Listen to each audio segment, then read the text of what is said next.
tiens à remercier d'ailleurs tout le conseil métropolitain du soutien dans la mise en œuvre de ce projet. Et c'est un plaisir par la suite de continuer à échanger avec vous pour renforcer l'aspect très, très local et la pertinence locale de cette Coupe de France du potager. Et on est très heureux d'avoir pu échanger avec vous aussi lors de la première édition ou la première séance visio. Nous sommes aussi avec Louis Gaverio. C'est parlé un petit peu, on a parlé de chantier participatif, on a parlé de l'importance de mobilisation citoyenne dans ce que c'est le maraîchage, mais aussi l'alimentation durable au sens large. Vous êtes fondateur de Arbra Culture. Dans quelques instants, vous pourrez vous présenter un petit peu plus longuement. Frédéric Carry, excusez-moi, maraîcher de la Fabrique de l'Emploi. Jefferson, vous êtes aussi avec nous, Jefferson Lefebvre, maraîcher aussi, Alfonso Gasquez, et si je ne me trompe pas, vous êtes quatre. Je crois qu'il y a aussi Samuel. Merci à vous de la Fabrique de l'Emploi d'être avec nous. Alors, je vais vous laisser vous présenter. Ce soir, on va parler de par où on commence, que peut-on semer au mois de mars, quelle technique de culture adopter pour son potager. On va répondre à des questions qui ont été posées par des participants. Et on va alterner un petit peu entre nos deux structures qui donnent leur temps pour répondre à vos questions, apporter leur technicité, leur expertise. On les remercie. Louis, un petit mot sur Arbraculture et pourquoi vous êtes si engagé en faveur de cette cause. Oui, bien sûr, merci Henri. Donc, Arbraculture, j'en profite pour mettre le petit logo pour ceux qui connaissent ou pas. Donc, nous, ça fait depuis maintenant plus de 5 ans qu'on accompagne en fait la transition paysagère dans la métropole lilloise. Donc, qu'est-ce que c'est la transition paysagère? Nous, on a une approche qui est la permaculture et qui consiste à donc concevoir des écosystèmes utiles, c'est-à-dire transformer notre paysage, que ce soit en ville ou en campagne, pour qu'il réponde à nos besoins tout en favorisant la nature. Donc, c'est une vraie démarche de transition. Et pour ça, on accompagne à la fois les familles, mais aussi les collectivités, les bailleurs, les entreprises, les associations, les écoles, pour montrer qu'en fait, cette transition, elle doit se faire à tous les niveaux. Et donc, nous, on va vraiment accompagner les projets à travers la conception, donc ce qu'on appelle le design en permaculture, comment partir des besoins des usagers du lieu, observer l'espace et en faire l'aménagement le plus idéal et le plus naturel. Ensuite, l'aménagement des espaces. Donc là, je vous parlais de mes chantiers participatifs. En effet, ce week-end, si vous voulez nous rejoindre, vous êtes les bienvenus. Donc, puisqu'en fait, on aménage en chantier participatif avec les parties prenantes du site, c'est-à-dire c'est à la fois convivial et pédagogique. On s'approprie les espaces. Donc, que ce soit en ville, les habitants s'approprient les espaces. En entreprise, les salariés s'approprient leur espace aussi de travail. Et puis enfin, nous, on va accompagner à travers la formation, le suivi du projet vers l'autonomie, à travers deux aspects essentiels. Le premier, c'est la technique. Quand on a des espaces de culture, comment on va cultiver tous les mois de l'année, justement. Quand on a aussi de l'entretien, de la taille, des fruitiers ou autres. Mais la deuxième chose essentielle qui fait que souvent que les projets ne durent pas, c'est l'humain. Et donc, nous, on accompagne aussi sur l'aspect humain, comment on s'organise entre nous, comment le groupe va fonctionner, comment il va animer le lieu, quelle fréquence, quel mode de gouvernance, comment on va décider ensemble. Tout ça, c'est des choses sur lesquelles souvent on passe à côté, on reste sur la technique et finalement, on est sur des projets, malheureusement, parfois qui s'essoufflent ou qui ne durent pas. Donc, nous, on accompagne sur toutes ces dimensions-là pour avoir des vrais projets durables, parce que c'est ça aussi la transition, c'est pas juste faire du one-shot, c'est aussi être dans la durabilité. Voilà un petit peu en quelques mots ce qu'on fait Arbraculture. Et donc, on a aussi aujourd'hui pas mal de formations autour du potager. Moi, j'ai créé toute une formation sur 2 ans. Enfin, pendant 2 ans, j'ai fait une formation en ligne à travers des vidéos un peu à la C'est pas sorcier, où je viens expliquer comment on va entièrement faire un potager de A à Z, de manière ludique, parce que souvent les formations, c'est parfois un peu dur à suivre. Là, c'est très ludique, ça peut se regarder en famille. Et donc, j'ai essayé de synthétiser une méthode et des concepts de manière très assimilable. Et puis, pour avoir un potager à la fois productif, naturel et esthétique, parce que c'est important de se sentir bien dans son jardin. Voilà. Et aujourd'hui, on fait aussi des formations un peu plus à notre métier, donc plus sur la conception, l'aménagement. Voilà, c'est aussi pour ça que je suis là, parce que donc j'ai rencontré Margot qui m'a invité, et nous on fait aussi pas mal de conférences, donc ça fait toujours plaisir de pouvoir eh bien, aider aussi. C'est pas parce que Arbraculture est une entreprise de l'économie sociale et solidaire, mais c'est pas parce qu'on est une entreprise qu'on ne peut pas faire des choses bénévolement et qu'on ne peut pas aussi s'investir, voilà, comme j'aime beaucoup le faire. Mais c'est tout à votre honneur. Bravo pour tout ce que vous faites et le fait que vous incarniez vraiment l'aspect humain, social avec l'écologique, puisque que ce soit chantier participatif ou travailler sur la gouvernance ou sur la motivation qui permet à un projet de durer, c'est extrêmement important. Dans tout projet, on va dire collectif, nature en ville, d'ailleurs dans la ruralité, mais nature en ville en particulier, nous entendons beaucoup de témoignages on a lancé quelque chose, ça s'est un peu essoufflé, personne s'en occupait, etc. Donc c'est vraiment important et bravo pour ces questions que vous posiez que si je comprends bien, sont dans l'ADN de votre action. Et on va en parler, on va continuer à en parler, Louis, parce qu'on a des questions pour toi sur comment on peut ensuite mener à bien son projet et dès maintenant, avec le début du printemps. Une autre structure qui est complètement engagée sur le social, le solidaire, en même temps que la transition écologique, c'est bien la fabrique de l'emploi avec ses maraîchers. Donc, je vous laisse vous présenter aussi, Frédéric, Jefferson, Alfonso, Samuel, dire un petit mot avant de lancer les premières questions. Oui, bonjour. Donc, moi, je prends la parole en premier. Je suis Carré Frédéric sur la fabrique de l'emploi depuis plus de 5 ans, parce que ça a ouvert en 2017. Donc, on est, on va dire, précurseur de cette fabrique, que ça a été construit depuis le début, sans budget, sans rien du tout. On a vraiment démarré de zéro. Donc, on a été aidé par la ville de Los avec un terrain de 5000 mètres carrés au départ et avec une équipe de 10 personnes qui étaient vachement motivées pour faire cette culture qu'on a décidé vite fait ensemble de passer en bio, parce que c'est un choix personnel pour pouvoir Mm. aider les gens du quartier qui étaient en manque de produits, on va dire, pas très chers et puis de qualité surtout, parce qu'on avait beaucoup de commerces dans notre quartier qui fermaient jour après jour. Donc aujourd'hui, on a eu cette idée de mettre ce projet en place. Aujourd'hui, ça fait plus de 5 ans que ça dure. Donc on est très satisfait de notre travail. Et pour l'instant, je laisse mes collègues se présenter. Alors, moi, c'est Jefferson. Ça fait aussi 5 ans que je suis un maraîcher. J'ai fait, j'étais dessus parce que j'aimais bien et j'ai fait aussi un CAP, production horticole, maraîcher. Mm. Excellent. Enchanté, vous deux. Oui, bonjour au milieu. Je suis à la fabrique de l'emploi et je découvre un univers que je ne connaissais pas et j'apprends de jour en jour. On ne cesse d'apprendre en étant maraîcher, en travaillant avec la nature. On ne connaît jamais tout. C'est toujours différent chaque jour, chaque année. C'est vraiment fabuleux. Et vous êtes quatre? Ouais, Voilà, bonjour. bonjour. Samuel Lechter, je travaille à la Fabrique de l'Emploi depuis 2 ans et demi. Je travaille sur le développement de projets en agriculture urbaine. Donc, l'objectif ce soir, quand que ce soit les collègues qui travaillent sur les terrains qui puissent vous parler de ce qu'ils font, euh, voilà, même de répondre à toutes les questions que vous voulez poser techniquement sur ce qui se passe sur les terrains. Merci Super. beaucoup. C'est nous qui vous remercions. Merci à tous les quatre. Merci à tous les cinq de donner votre temps ce soir, d'être si engagés. Nous avons des questions techniques. Il n'y a aucun tabou. Ce que je propose pour aller directement sur le contenu, sur le fond, c'est qu'à chaque fois ensuite que vous avez une question à poser, chers amis, dans le public, si je puis dire, présentez-vous rapidement. Comme ça, on sait aussi qui prend la parole. Et surtout, vous pouvez aussi interrompre à n'importe quel moment. Si vous savez comment lever la main avec le petit icône réaction, n'hésitez pas. Sinon, vous pouvez écrire dans le chat, dans la discussion écrite juste à côté que je surveille. Donc, n'hésitez surtout pas. Alors, petite question pour ouvrir, très simple. Alors, en quoi le potager est-il une activité ouverte à tous? Je m'adresse à vous, Louis. En quoi le potager est une activité ouverte à tous? Je vais coupler avec deux autres très simples. Une activité particulièrement bénéfique. En gros, vous l'avez un peu dit, mais pourquoi est-ce que ça doit être vraiment une appropriation très démocratique finalement de se mettre au potager? Voilà, une question assez large pour commencer. Yes, ça marche. Alors, je vais me permettre de légèrement modifier le terme potager, mais je vais parler plutôt de jardin nourricier, parce que sans quoi la réponse serait moins intéressante.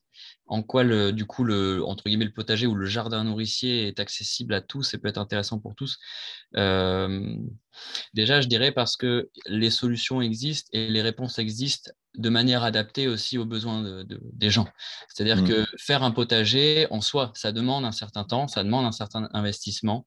Et par rapport à ça, ça serait faux de dire que c'est accessible à tous et à toutes. En revanche, à partir du moment où on a en tout cas la possibilité, on a un petit terrain, on a quelque chose, il y a des alternatives qui permettent à des personnes qui peut-être ont moins de temps ou moins de volonté, de motivation pour travailler sur un espace et le cultiver.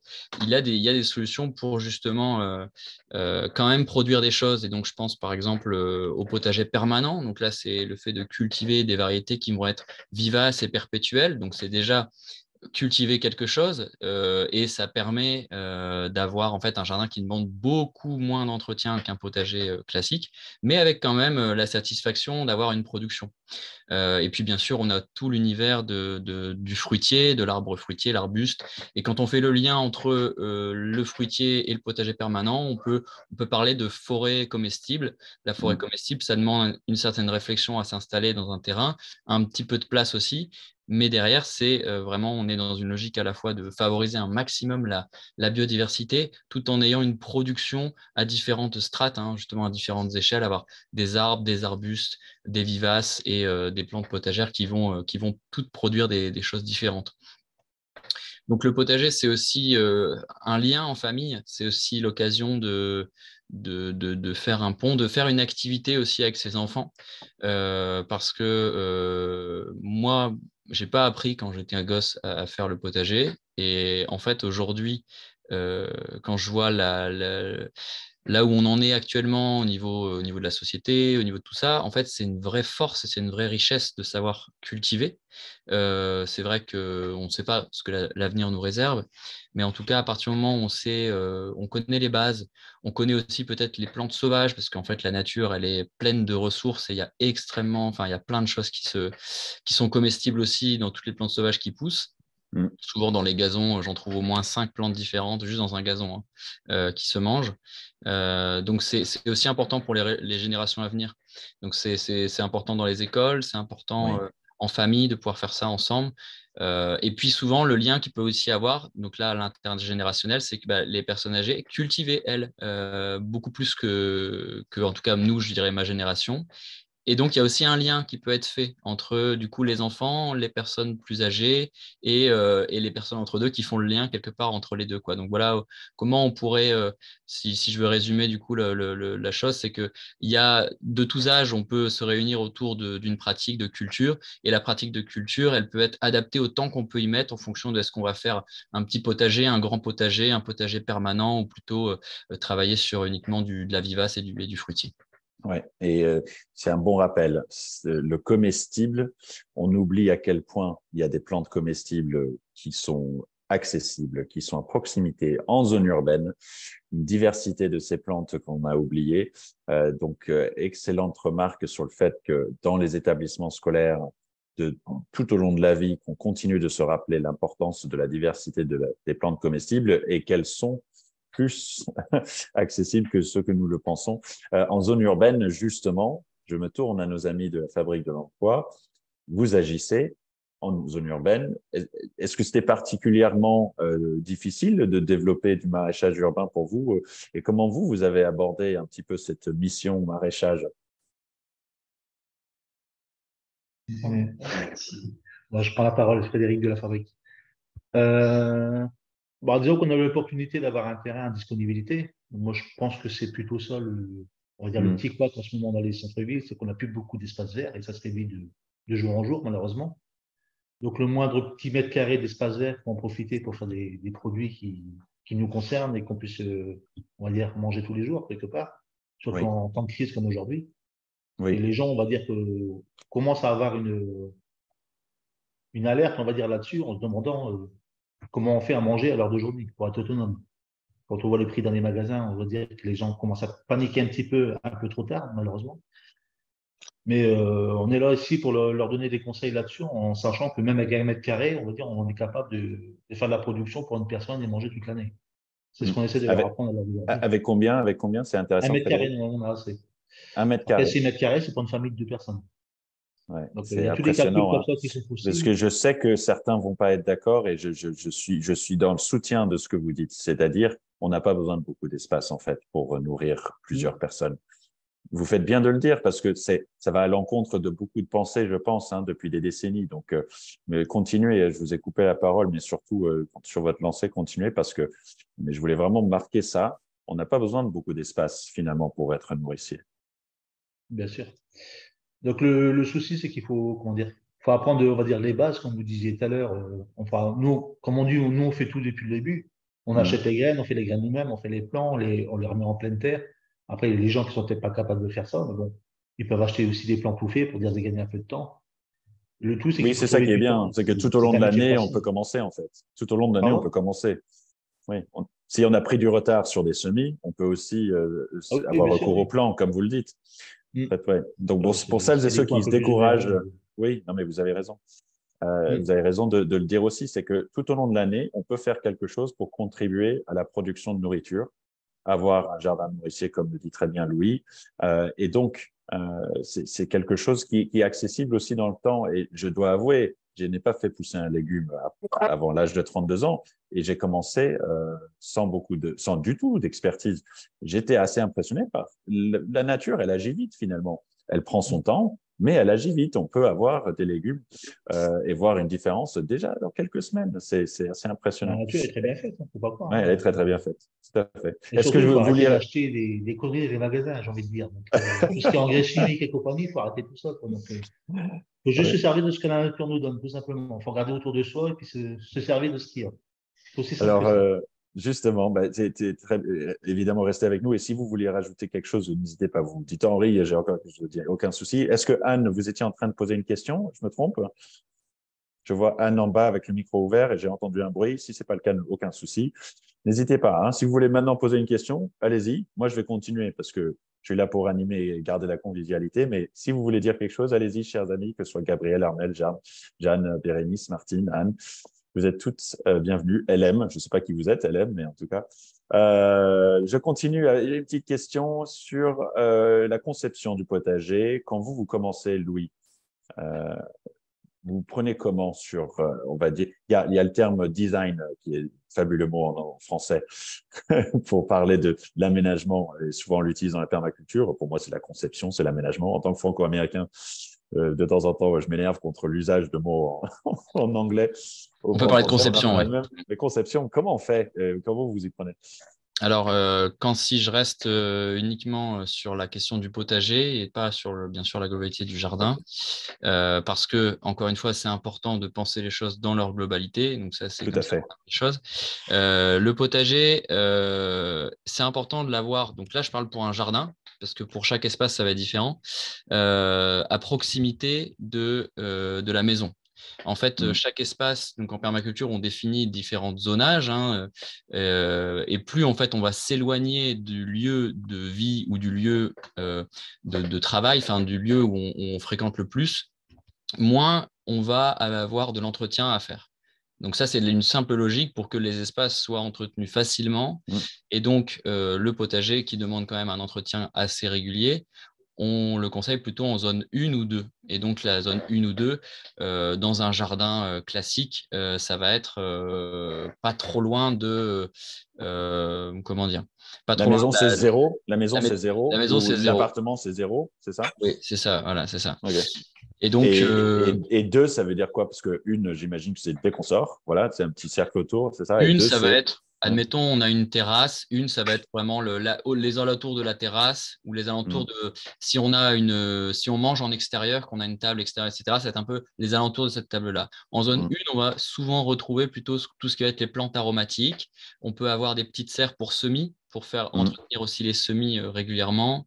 Et on peut avoir aussi des petits massifs potagers, plus avec des plantes qui vont demander une certaine récurrence dans la récolte, comme par exemple les tomates cerises, les courgettes, ou encore d'autres petits légumes comme des radis ou autres, Mm. ou encore des cornichons qui vont demander aussi une récolte récurrente. Et après, quand on s'éloigne un peu, l'idée, c'est d'amener à ce moment-là là, toute la diversité des cultures qu'on peut faire. Donc ça, c'est une première chose. La proximité, c'est un premier élément à intégrer. Ensuite, la deuxième chose dans la conception du potager, évidemment, on va regarder l'exposition, hein. Donc, en fait, on va observer les différents paramètres du site. Les plus importantes observations sont, je dirais, le sol, donc quel type de sol on a, l'ensoleillement, les vents dominants. Et puis les pentes. Alors, nous, dans le Nord, c'est plutôt le plat pays, mais c'est important d'intégrer les pentes, notamment pour tout ce qui peut être la gestion de l'eau. Pareil, la proximité de l'eau, justement, où est-ce qu'on a une source pour récupérer l'eau ou pas à proximité pour pouvoir utiliser de l'eau de pluie dans l'arrosage. Et donc, en fonction de tous ces paramètres, on va essayer d'avoir le potager qui soit plutôt donc, proche de la maison, plutôt au soleil, évidemment. Si jamais on a une pente, on va le mettre dans le sens inverse de la pente pour que le ruissellement, donc qu'on ait moins d'érosion. Donc au moment où on a l'eau qui coule, les potagers vont quelque part retenir l'eau plutôt que de faire au contraire des rigoles et que l'eau se déverse plus vite. On va, par rapport au type de sol, on va choisir en fait la manière de transformer le sol. Souvent, on part d'un potager, on part d'un gazon en fait. Et donc, la plupart du temps, quand on part d'un gazon, nous, la méthode qu'on utilise, je peux éventuellement vous la donner si ça vous intéresse. Mais c'est pas, voilà, il ne faut pas faire du copier-coller, quoi. L'idée, c'est vraiment d'analyser chaque type de sol. Donc, la méthode qu'on utilise, nous, le plus souvent, ça va être de venir simplement enlever la couche de gazon qu'il y a en superficie et faire bien attention à quelle profondeur on a de l'argile, par exemple. Souvent, ici, c'est de l'argile, parce que surtout, on évite de faire remonter l'argile. Ça, c'est très important. Donc, on va simplement délimiter le potager. Alors, nous, en termes de dimension, on fait toujours des potagers de 1 mètre de large et après plusieurs mètres de long avec des formes qui peuvent être différentes. Mais donc 1 mètre de large et ensuite c'est du cheminement et après on peut refaire 1 mètre de large. Ça permet d'optimiser tout simplement la production. 1 mètre de large, on peut atteindre le milieu des deux côtés. Si c'est plus qu'1 mètre de large, on est obligé de marcher dans le potager pour atteindre le milieu, ce qui n'est pas du tout, enfin ce qui ne va pas marcher C'est dans excellent. le potager. C'est excellent, ce type de précision, En j'adore. dessous d'1 mètre de large, quelque part, c'est moins optimisé. C'est moins optimisé. Bien sûr, quand on est contre un mur et qu'on n'a pas accès de l'autre côté, à ce moment-là, là, on fait 70 de large. Voilà. Ensuite, pour les cheminements, on conseille 50 d'espace de cheminement, 40 si vraiment on veut optimiser. Mais après, quand on est une famille, on a envie que ça reste plutôt confortable. Si c'est du maraîchage, c'est différent. Là, on peut faire des cheminements plus fins pour optimiser les espaces de culture. Excellent. Voilà globalement. Et donc, dans les matières, dans l'aménagement, on enlève la motte d'herbe. On vient intégrer souvent du BRF, donc des copeaux de bois, du bois ramel fragmenté. Bien sûr que du feuillu, pas du résineux, pour avoir en fait un sol qui s'enrichisse en carbone, en champignons, en bactéries, que ça amène un peu de la vie. On rajoute de la tonte par au-dessus pour ramener de l'azote. On remet les mottes à l'envers. Et puis là, après, on peut rajouter du terreau. Et puis, souvent, parfois, quand ça surélève un petit peu l'espace, on vient créer des bordures. Et nous, idéalement, d'un point de vue, encore une fois, ergonomique, on conseille 30 cm de hauteur pour un potager, ce qui permet de cultiver en gardant le dos droit. Donc, en fait, quand on est au sol à genoux, on peut garder le dos droit, ce qui est intéressant si on ne veut pas trop se casser le dos, quoi. Voilà un Et petit c'est peu pas là. négligeable. C'est Parce pas qu'on va, négligeable. on va y passer du temps. On va y passer du temps. Donc, autant aussi le rendre confortable puisque, voilà, et de ne pas trop plier le dos, hein, les genoux, il faut travailler. Il y a des muscles aussi à travailler. Ça, c'est un beau travail aussi. C'est de discuter de quels muscles travailler un petit peu, les postures et tout ça pour tenir dans la durée. Ouais. Merci, Louis. C'est excellent. Hein, c'est d'aller dans la géométrie du potager. Oui, c'est pour donner des petits bah oui. tips. Après, voilà, juste, il ne faut pas confondre. Quand on parle de maraîchage ou de potager à la maison, là, je parle plus de conseils pour le potager à la maison. Le maraîchage, c'est aussi d'autres contextes. Donc, toujours à faire attention à ne pas forcément faire du copier-coller quand on parle de technique comme ça, mais de bien voir si c'est adapté à son contexte. Voilà. Oui, non, mais vous faites bien. De toute façon, vous avez bien fait parce que là, on est quand même dans une animation plutôt orientée sur le potager. En revanche, on a parfois des plus grands espaces et dans les participants à la Coupe de France du potager, et dans cette Coupe du potager de la métropole européenne de Lille, je pense que le potager, de toute façon, c'est beaucoup plus adapté. Donc, merci pour cela. Alors, je me tourne vers nos collègues Fabrique de l'Emploi. Vous pouvez réagir sur tout ce qui a été dit, bien sûr. N'hésitez surtout pas. Et j'ai une question très simple pour vous. Là, on est en mars. Qu'est-ce que vous êtes en train de faire dans vos jardins nourriciers ou dans vos espaces maraîchages? Alors, je peux te dire, là, en ce moment, on est en pleine plantation de fraises, d'oignons, d'échalotes. On est aussi sur les bulbes. En ce moment, c'est plus en fait tout ce qui est bulbes à planter. On a commencé aussi tout ce qui est semis. Ouais, aubergines, poivrons, tomates. On est un peu sur tout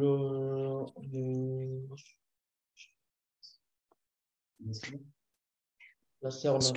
Est-ce que vous avez fait, parce que maintenant vous avez l'habitude, ça fait depuis un certain temps que vous le faites, donc c'est automatique, mais le calendrier de semis, vous l'avez en tête ou vous l'avez noté à un moment donné? Vous utilisez un qui est simple en ligne, juste pour nos participants, pour qu'ils se disent, moi je ne sais pas par quoi commencer dans les semis.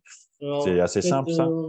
on fait un tableau, en fait. On a chaque mois, et en fait, on fait les légumes qu'on a à faire en semis, qu'on a planté, qu'on a récolté.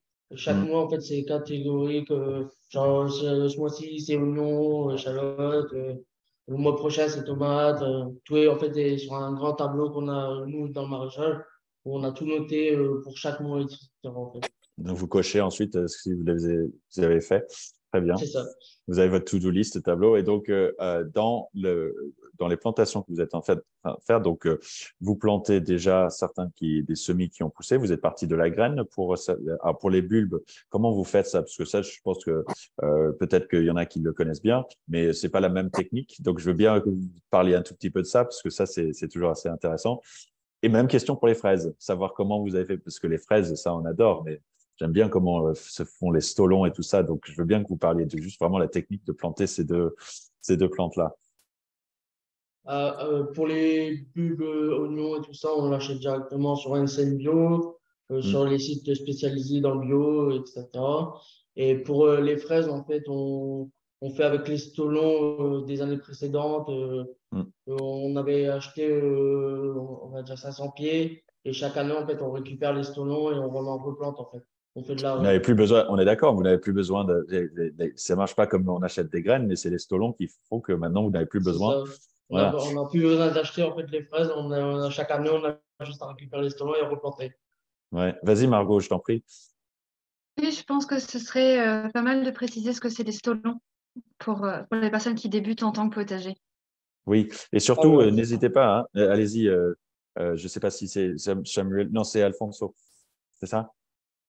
Oui. Non, c'est à côté, pardon. Désolé, hein, vous êtes quatre, vous n'avez pardon. Je vous laisse prendre la parole comme vous le souhaitez, bien évidemment.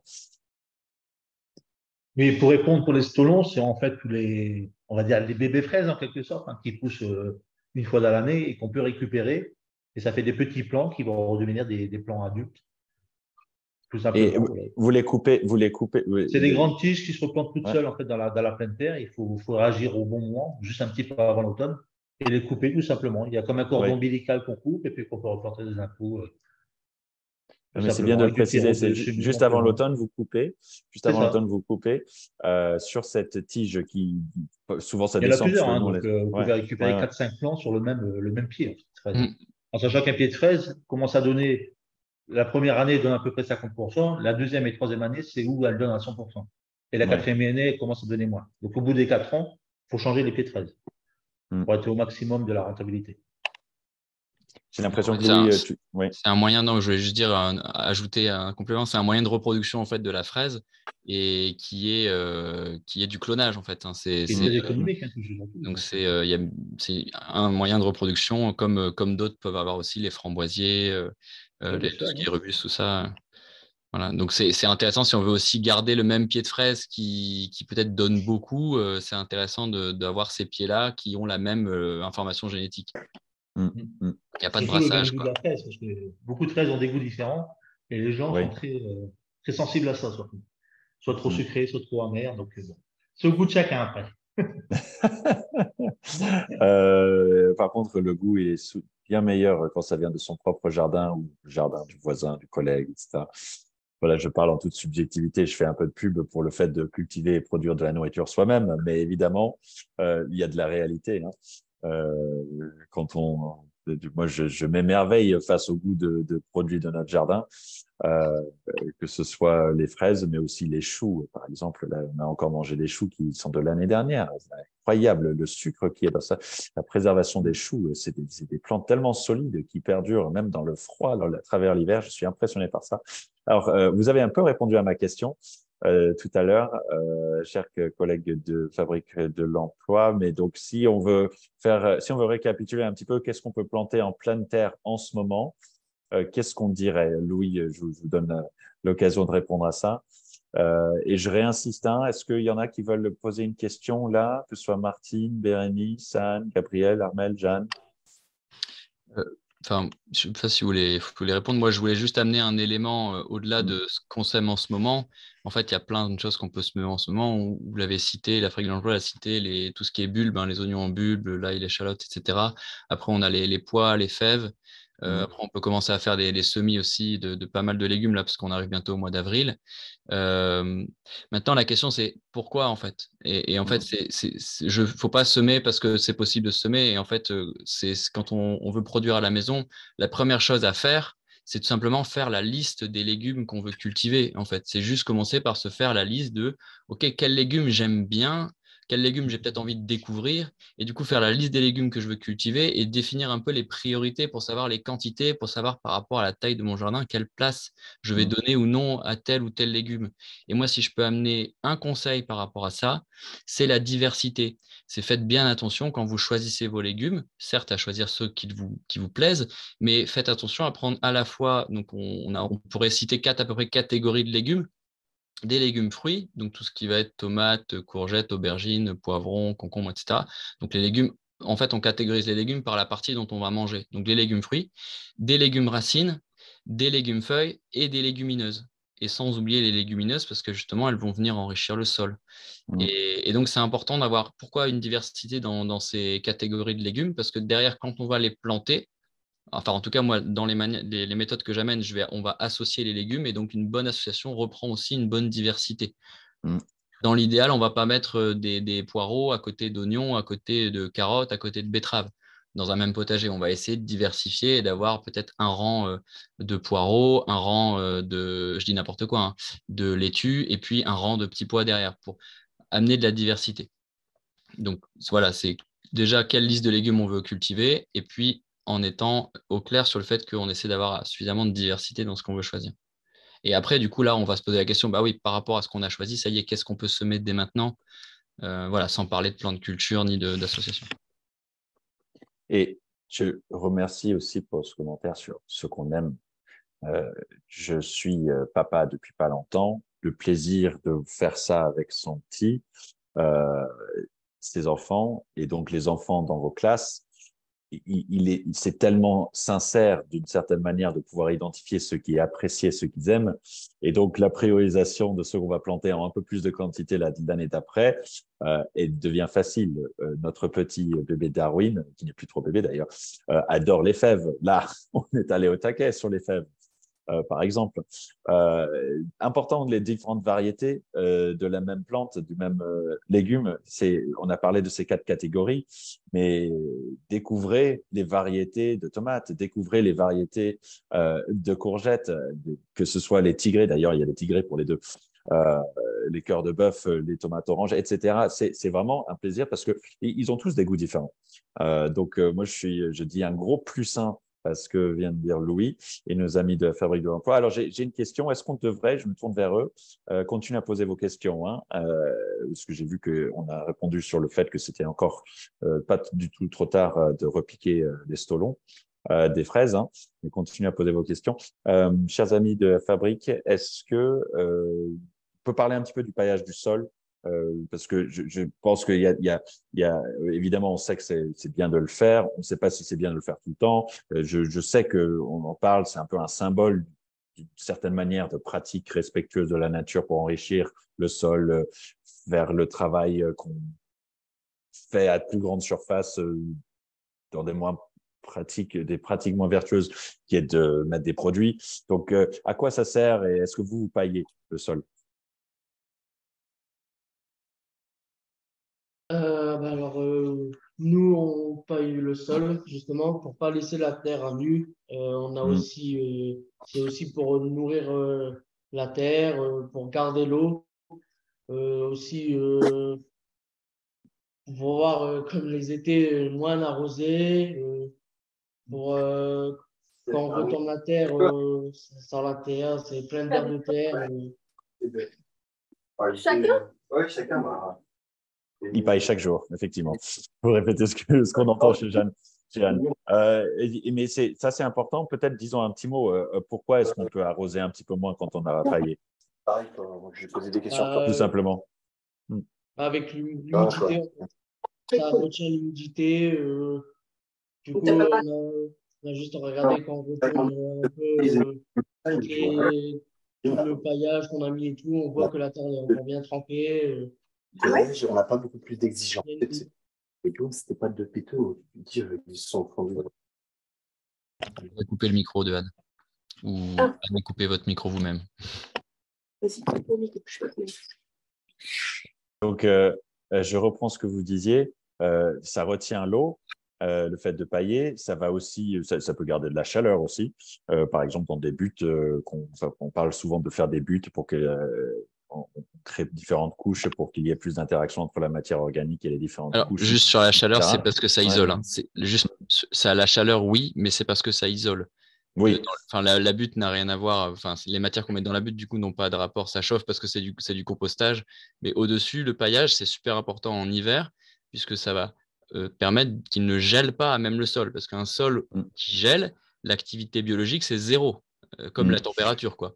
Donc ça, c'est vachement important. Le sol continue de s'enrichir, même en hiver, quand il gèle, quand il y a suffisamment de couches de paillage. Nous, on a paillé plusieurs arbres aussi. C'est des arbres, d'ailleurs, c'était un peu osé de les planter à notre altitude de 800 mètres. Il y en a certains qui s'en sont sortis grâce à ça, justement. C'est assez intéressant. On n'imagine pas en mettant la paille autour que ça va avoir un impact aussi important sur la température juste en dessous. Et donc, je vous coupe pas l'herbe sous le pied, c'est le cas de le dire, j'ai pas fait exprès. Mais le paillage, ça évite aussi à l'herbe, enfin, ça évite à l'herbe de pousser. Ça va bloquer la photosynthèse qui fait que l'herbe va pousser. Donc, ça peut aussi éviter de faire du désherbage à la main. Petit message sur les herbes. Hein, on considère qu'il n'y a pas de mauvaises herbes. On considère qu'il y a de l'herbe que peut-être n'est pas utile là où il est, on va peut-être pas le manger, cette herbe-là, mais cette notion de mauvaise herbe, je pense, c'est une construction sociale et une mentalité qui montre notre déconnexion à la nature d'une certaine manière. En tout cas, ça ne veut pas dire qu'il faut pas donner le plus de chances possible aux plantes qu'on a envie de manger, et donc effectivement, l'herbe peut être en concurrence avec elle. Je continue de poser quelques questions. Est-ce qu'il y en a qui viennent de notre chat? On a une question ici qui a été posée sur les graines non hybrides. Qu'est-ce qu'une graine hybride? Louis, je vous en prie, si vous voulez aborder cette question-là. Qu'est-ce qu'une graine? Donc, on parle des graines Des F1, quoi, des semences F1. Ah oui, c'est bien d'aller dans la technicité. Ouais, moi, je trouve ça bien. Après, je pense que la question, elle était surtout pour savoir. C'est sur les courges. Notamment, quelle attention devrait-on apporter aux graines? Comment bien les choisir pour qu'on favorise évidemment une agriculture biologique et puis la résilience aussi de notre jardin? Alors, c'est une question essentielle, la question de la graine, puisque c'est, déjà au niveau agriculture, c'est un combat de tous les jours pour les paysans, avec tous les lobbies qui veulent du coup breveter les graines. Et chez les particuliers, heureusement, c'est plus facile. Ce que je vous conseille tout simplement, déjà, c'est d'acheter des graines à la base qui sont biologiques, reproductibles, et si possible de variétés plutôt locales, anciennes, goûtues évidemment, mais en tout cas d'utiliser, il y a beaucoup de trocs de graines, etc., donc vous pouvez en trouver localement. Ensuite, quand vous faites vos propres plans, ce qui est vraiment intéressant pour adapter justement vos plans d'une année sur l'autre et pour que chacun de vos légumes s'adapte à votre terrain, ça va être d'accélérer ce qu'on appelle la sélection naturelle. Donc la sélection naturelle, ça existe depuis toujours. C'est pour ça qu'on est tous encore en vie aujourd'hui. C'est que d'une génération à une autre, quand il y a une plante qui est plus faible, c'est-à-dire qui va être moins adaptée, elle va mourir. Et celles qui sont plus adaptées, elles vont plus se développer. Donc elles vont plus elles vont plus se reproduire et ainsi de suite. Ce qui fait qu'à chaque fois, au fur et à mesure, la vie s'adapte sur Terre en fonction des conditions et qu'on retrouve de la vie partout sur Terre, même dans le désert. Nous, on peut accélérer ça, donc c'est là où on a un super pouvoir. Moi, je dis toujours, c'est pas nous qui produisons des légumes, c'est la nature. Par contre, nous, on peut accompagner la nature, justement. Nous, on met les choses en place pour que la nature produise un maximum. Et donc, admettons, vous avez fait votre rang de poireaux, eh bien, sur tous vos poireaux, le plus beau, le plus gros de vos poireaux, eh bien, en fait, vous n'allez pas le manger. Vous allez pouvoir mettre un petit piquet, quelque chose pour vous souvenir que c'est celui-là, et vous n'allez pas le récolter. Vous allez le laisser, vous allez le pailler l'hiver. Le poireau est un bisannuel, et donc, il va monter en graines l'année d'après. Et donc, pour chacun, et donc après, vous allez pouvoir récupérer ces graines. Ce sera les graines de votre plus beau poireau, celui qui se sera le mieux adapté à votre terrain. Et donc, l'année d'après, où vous aurez récolté les graines, vous allez pouvoir le ressemer. Et cette fois-ci, vous aurez une meilleure récolte puisque ça sera globalement les gènes de ce poireau qui sera mieux adapté. Et ainsi de suite, si vous répétez cette action d'année en année, vous allez avoir à la fin une variété qui va être très bien adaptée. Alors, le temps et le climat changent toujours. Donc, dans tous les cas, il faut toujours que ça continue de s'adapter. Mais ça permet, si vous faites ça pour tous vos légumes, d'augmenter considérablement vos récoltes. Et aussi, ça permet de lutter durablement contre les parasites. Parce que souvent, on dit, ah, cette année, je me suis fait, il y avait la mouche du poireau cette année, il y avait ci, il y avait ça. Et en fait, en une année, d'une année sur l'autre, c'est les parasites souvent qui vont être différents. Mais si on adapte à chaque fois la variété de nos légumes parce qu'on la récupère, on va aussi récupérer, par exemple, la laitue qui ne s'est pas fait manger par les limaces. C'est cette laitue-là qu'on va récupérer. Et ainsi de suite. Donc voilà, la récupération des graines, elle est essentielle et elle vous permet de créer votre propre potager adapté à votre terrain et à vos conditions. Et après, si vous voulez vous amuser, vous pouvez même développer des variétés. Si vous avez justement une variété que vous faites plutôt pousser au soleil et une plutôt pousser à l'ombre, et en fait, en quelques années, vous pouvez développer justement en sélectionnant celles qui ont bien poussé à l'ombre, celles qui ont bien poussé au soleil, une variété soleil et une variété ombre pour un même légume à la base que vous avez mis à cet endroit. C'est Voilà, je ne sais pas si vous voulez compléter peut-être la fabrique. En tout cas, c'était une excellente explication. Je vous en prie, si vous ne voulez pas compléter, je vous pose une question à la fabrique, mais allez-y, bien sûr. Est-ce que vous avez eu des problèmes de pollution de sol et est-ce que vous avez fait de la dépollution de sol? Est-ce que vous avez travaillé le sol, amendé le sol? Est-ce que vous l'avez enrichi justement pour ça? Est-ce que vous avez des conseils s'il y a des participants à notre projet qui ont un sol qui est pollué? Voilà une deuxième question, si vous voulez réagir aussi à ce que disait Louis.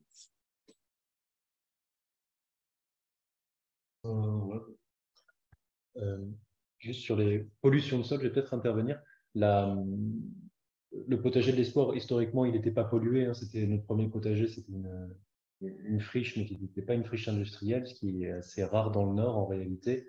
Et partie des nouveaux terrains de maraîchage qui vont accueillir un espace test agricole se retrouvent aujourd'hui en situation de pollution. Des débris de métaux lourds, morceaux du quartier qui ont été cachés sous les terres, etc. Tout le jeu, c'est d'apprendre à travailler avec ces espaces de pollution, avec à chaque fois soit la proposition de décaisser les sols et d'enlever la terre, de rajouter de la terre végétale ou de récréer des sols. Et quand on est tout seul dans son jardin sur des petites surfaces, c'est très difficile de faire face à ces questions-là. Et avant de planter, dans des terrains qu'on ne connaît pas, c'est important de pouvoir faire analyser ces sols et de demander aux collectivités, aux laboratoires locaux de nous accompagner sur cette question des analyses de sol et des analyses de pollution. De manière très simple, c'est pas des gros chantiers, mais ça permet quand même d'être beaucoup plus au fait de ce qui se trouve sous nos pieds et de savoir comment y réagir et de savoir quoi planter. Est-ce que, Louis, vous avez aussi un conseil sur le sol et s'il y a l'appréhension sur le fait d'être en ville, par exemple, et de produire des légumes pour la dégustation, évidemment. Est-ce que vous avez abordé cette question dans votre travail? Bah, enfin, oui, en fait, c'est malheureux de voir à quel point les sols sont pollués ou moi je trouve beaucoup de sols de remblai, quoi. Enfin, que ce soit à la campagne ou autre, hein, le nombre de fois où je me retrouve avec des surprises quand on fait les analyses un peu des carottages dans le terrain, c'est incroyable, hein. Parce qu'on a la culture encore aujourd'hui, alors avant et même encore aujourd'hui, hein, on va faire un chantier, il y a des remblais, il y a des choses, etc. Eh ben, hop, on va tout foutre dans le terre. Et puis après, on va mettre une petite couche de terre par au-dessus. Puis de toute façon, bah, on va juste mettre du gazon, donc ça sert à rien d'autre. Bon, voilà, c'est souvent Ouais. ça. Et après, on arrive et puis hop, bah tiens, on retrouve des choses assez incroyables. Euh, Moi, globalement, ce que j'invite à faire, c'est se renseigner auprès de la mairie ou auprès des personnes, voir un petit peu sur le passif du lieu déjà. On peut trouver sur géoportail.gouv des cartes qui datent, donc des photos aériennes 1950 par exemple, voire même une carte de l'état-major 1820, ça remonte pour voir un petit peu qu'est-ce qu'il y avait avant sur mon terrain. Et si on voit qu'il n'y a pas non plus avant des constructions, etc., ça peut déjà mettre un peu l'idée que la Terre n'est pas d'origine. Ensuite, si on est sur une terre qui est naturelle, qui est normale, avec les couches classiques, c'est-à-dire qu'il n'y a pas de remblai, etc., globalement, moi, j'invite à juste checker un peu l'historique du lieu. Si c'était, je ne sais pas, une pâture avant, avec des vaches, une prairie ou autre, faut pas, je veux dire, je déconseille de faire systématiquement une analyse laboratoire. Enfin, sinon, on ne s'en sort pas et puis ça coûte quand même. Donc, ça peut être décourageant. Par contre, si vous avez de la terre de remblai, c'est-à-dire que de la terre de remblai, c'est de la terre qui va être mélangée avec des gravats, etc. Vous allez enfoncer la bêche et puis en fait, au bout de 10 cm, vous avez des choses. Bah là, je vous invite évidemment en effet à faire un test parce que parfois, on a de la terre de remblai qui est saine, c'est-à-dire que c'est que du minéral. Parfois, c'est de la terre de remblai avec de l'amiante et des choses comme ça. Voilà, et là, des hydrocarbures. Enfin, voilà. Donc, Ouais. surtout, si vous avez du remblai, faites quasiment systématiquement un test de sol. Ou en tout cas, si vous voulez pas faire de test, cultivez en hors sol, quoi, à ce moment-là. Mais bon, ça demande quand même d'amener une certaine quantité de matière, quoi. Oui, oui. Mais en tout cas, à un moment donné, ça ne se voit pas trop à l'œil nu. Et on est d'accord qu'un test, ça doit accompagner quand on voit qu'il y a beaucoup de remblais, etc. Oui, Ouais, parce que le remblai, ouais, pour le coup, il se voit, hein, mais en effet, la ouais, pollution, on ne la voit pas. ouais. D'accord, d'accord. Est-ce qu'il y a d'autres questions, chers amis? Excusez-moi parce que parfois je clique pas sur la deuxième page de participants parce qu'on est quand même pas mal hein, ce soir. Je vous remercie, hein. Je salue Arnaud aussi, Flo, Delphine, Bérénice et je pense Jonathan. Oui. Merci encore à toutes et tous d'être là. Alors, je continue avec quelques questions qui ont été posées. Alors, oui, une question plus sur l'organisation et l'appréhension de l'absence pendant vacances scolaires, notamment l'été, parce qu'on a quand même beaucoup d'établissements scolaires hein, représentés ici ce soir et notre coupe métropole européenne de Lille, c'est les établissements scolaires en principal. J'aimerais démarrer mon potager. Il y aura personne pour s'en occuper cet été. Qu'est-ce que je fais? Donc, il y a une question d'organisation. Il y a aussi une question technique. Est-ce qu'il y a des variétés que vous pouvez me conseiller qui ne craignent pas trop la sécheresse? On va laisser les deux répondre. Et allez-y, chers amis. Oui, à la fabrique de l'emploi, je vous en prie. Après, vous n'avez pas le problème nécessairement de l'été. Oui, on dirait que vous allez dire quelque chose. Si vous voulez, je peux dire un mot sur le côté organisation et puis je peux vous laisser dire sur les variétés peut-être Ouais, plus adaptées, si ça vous va. super. Allez-y. Oui, oui. Vas-y. Allez-y, Ouais. Louis. En fait, juste sur l'organisation, enfin, c'est une question, encore une fois, d'humain. Donc, oui, dans une école, en été, du coup, il n'y a plus les cours, etc., il n'y a plus les profs. Et c'est pour ça qu'un projet de ce type en école doit être accompagné par les parents d'élèves et par un groupe. Alors, nous, dans les projets qu'on mène, on appelle ça un groupe cœur, c'est-à-dire le groupe qui va un petit peu s'assurer que tout se passe bien, que le projet se passe bien, qui va imaginer peut-être des animations, etc. Et tout le monde ne part pas en vacances. Et donc souvent, en fait, l'idée, c'est de voir comment on peut trouver des personnes, des parents d'élèves qui restent là en fait l'été et qui peuvent du coup en bonne organisation et en étant clair avec l'école, pouvoir venir entretenir, arroser, récolter, peut-être envoyer des photos sur un groupe pour parler de les récoltes qui ont lieu pendant que les autres sont en vacances, etc. Mais c'est sûr qu'il n'y a pas 36 000 solutions, quoi. Enfin, soit il y a des gens qui s'en occupent, soit il ne se passe rien et à ce moment-là, vous ne cultivez pas de variété d'été, ce qui est un peu dommage pour un potager, quoi. Oui. Ouais. Je vous en prie, la Fabrique de l'Emploi, si vous, peut-être juste parce que vous êtes sur vos sur vos jardins, sur vos fermes toute l'année, mais est-ce que vous faites attention, j'imagine quand même à la sécheresse et vous avez une connaissance de qu'est-ce qui peut être planté qui va être un peu plus résilient face aux températures plus élevées et si jamais il n'y a pas la main d'œuvre pour l'arrosage, bon, ça m'étonnerait de votre côté. Je vous écoute là-dessus. Oui, donc par rapport à des produits spécifiques, il n'y en a pas vraiment. On va dire qu'il faut juste jongler avec les associations de culture. Hein. Mettons, nous, on a fait pousser des maïs pour faire de l'ombre davantage à des autres cultures, comme tout ce qui est haricots, tout ce qui est tomates et tout. En sachant que les tomates, du trop, c'est pas bon non plus. Donc, j'ai Oui, pas envie de donc faire peur avec des côtés techniques, mais bon, il y a des choses qui sont quand même assez faciles à faire. Donc, faire pousser des tournesols, des choses qui donnent de l'ombre, on va dire, à des plants qui sont un peu plus fragiles. Après, il n'y a pas de produit miracle, il faut quand même un minimum d'entretien. Moi, personnellement, dans ma vie antérieure, on va dire, j'étais délégué parent d'élève dans un collège de ma fille. Et j'avais réussi à trouver avec la ville un accord comme quoi je faisais l'entretien pendant juillet et août. oui. Et j'étais là pour faire un entretien minimum au niveau de l'arrosage. Je suis content que là, on soit enregistré. On va utiliser ce témoignage pour toutes les écoles et les établissements scolaires, tous les parents qui nous écoutent. Et c'était facile d'ailleurs de faire ça, de convaincre votre établissement. Non, moi je m'occupe de votre potager pendant l'été. Après, il y a toujours des délégués de parents d'élèves dans chaque école en général. Donc, il y a toujours des Ouais. parents qui sont dévoués à ce genre de. On est convaincu de ça aussi. Il y a toujours quelqu'un qui est motivé, Il y a ou toujours un presque travail de toujours. fond effectué, il n'y a pas de souci là-dessus. Hein. Je suis sûr Ouais. tout le monde se parle normalement, il y a au moins de trouver un accord. Dans la Coupe de Ensuite, France du potager, on a tous les cas de figure on va dire, d'innovation organisationnelle. Pardon, excusez-moi, je vous ai coupé. Oui, oui. Mais nous, on a vu, c'est la richesse de cette Coupe de France du potager. On a eu tous les cas de figure, partenariat avec une association locale et conventions pour qui permettaient à l'association de venir pendant la fermeture, parents d'élèves. On a eu des enseignants qui ont décidé de s'investir et ça a fait une belle chose à faire pendant l'été, justement. L'ombre, vous faites bien de mentionner ça, de la verticalité dans le jardin. Nous, on a beaucoup insisté là-dessus sur notre propre ferme ici. Hein, on a vraiment créé des espaces, des petites infrastructures sur du bois et d'autres plantes en anticipant le besoin d'ombre. Et d'ailleurs, ça va être de plus en plus d'actualité.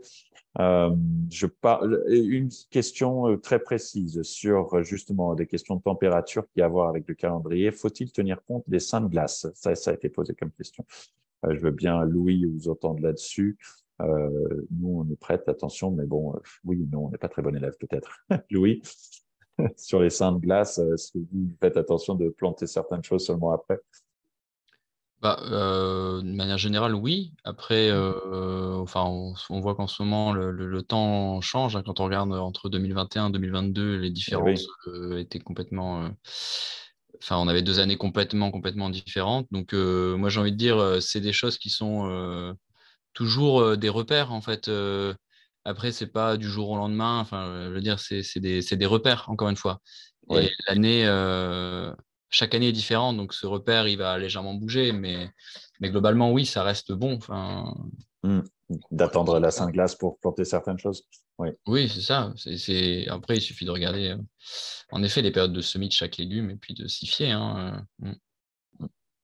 Alors, on arrive à 19 heures. Je vais vous donner à chacun, puisque on est entre hommes intervenants ce soir, mais cela n'empêche pas qu'on a eu beaucoup d'intervenants et une belle diversité et mixité dans le passé. Nous continuerons à l'avoir. Mais un dernier mot avant de nous quitter ce soir, et je vais remercier encore une fois toutes et tous de leur participation.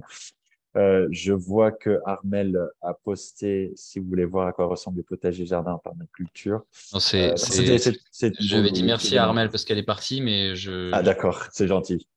Je parlais de potager, mais voilà, mais je pourrais en dire un mot. Bah, super. En tout cas, merci à tout le monde d'avoir participé, d'avoir écouté. Je sais qu'on arrive à la soirée, un vendredi, donc peut-être qu'aussi vous décrochez à un moment donné. On va vous permettre de le faire, mais j'aimerais remercier Louis et l'équipe de la Fabrique de l'Emploi. Fabrique de l'Emploi, un dernier mot pour saluer nos participants à la Coupe du potager de la métropole européenne de Lille et toutes les personnes qui nous écouteront sur les réseaux sociaux. Oui, donc je lance une invitation à tout le monde, pas avoir peur de venir nous voir quand on fait une porte ouverte le 5 avril Non, sur vous la faites démo. bien. 5 N'hésitez avril. pas à venir nous voir, nous allons vous accueillir avec grand plaisir. Et surtout, n'hésitez pas à faire des potagers personnels chez vous, en sachant que 1 mètre sur 1 mètre, ça suffit pour bien manger. N'hésitez pas et n'ayez pas peur des contraintes, car c'est pas si compliqué que ça finalement.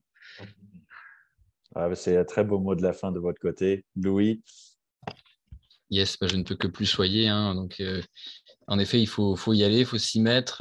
Il y a plein de choses qui existent autour pour se former, pour démarrer aussi. Et ce qui est important, c'est en effet, c'est le passage à l'action. C'est jamais parfait de toute façon. Et plus on s'y met tôt, plus on apprend. Et après, plus on fait des belles choses. Donc voilà. Et donc, si vous voulez venir sur le terrain avec nous, demain, donc rue de la Distillerie à Villeneuve-d'Ascq, chez Moulin d'Ascq. Sûrement, si vous aimez la bière, la brasserie Moulin d'Ascq, vous connaissez sûrement, une bière bio.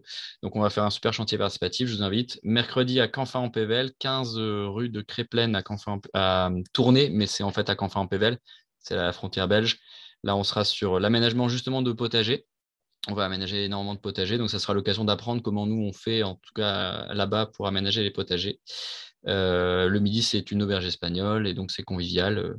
Vous êtes les bienvenus. Et puis, si jamais vous avez envie de voir un petit peu nous, les aménagements qu'on fait, les projets qu'on accompagne, je vous ai mis le site dans le chat. Voilà.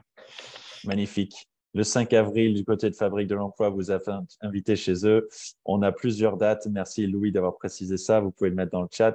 Et merci à vous d'avoir participé, d'avoir donné votre temps, d'avoir donné vos conseils. C'était un plaisir.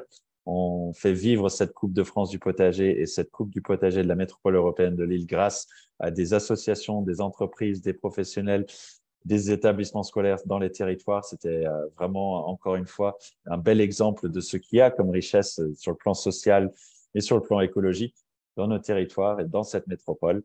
Vraiment un grand merci aussi à la métropole européenne de Lille. Merci Julie Nicolas d'avoir passé la soirée avec nous. Je vous souhaite une très très belle fin de semaine. Mettez les mains dans la terre, amusez-vous bien. Et encore une fois, nous pensons qu'il est aussi fondamental de savoir produire de la nourriture que de savoir lire, écrire et compter et plein d'autres choses. C'est l'essentiel. C'était une soirée Coupe du potager métropole européenne de Lille. Chers mesdames et messieurs, à très bientôt dans le potager.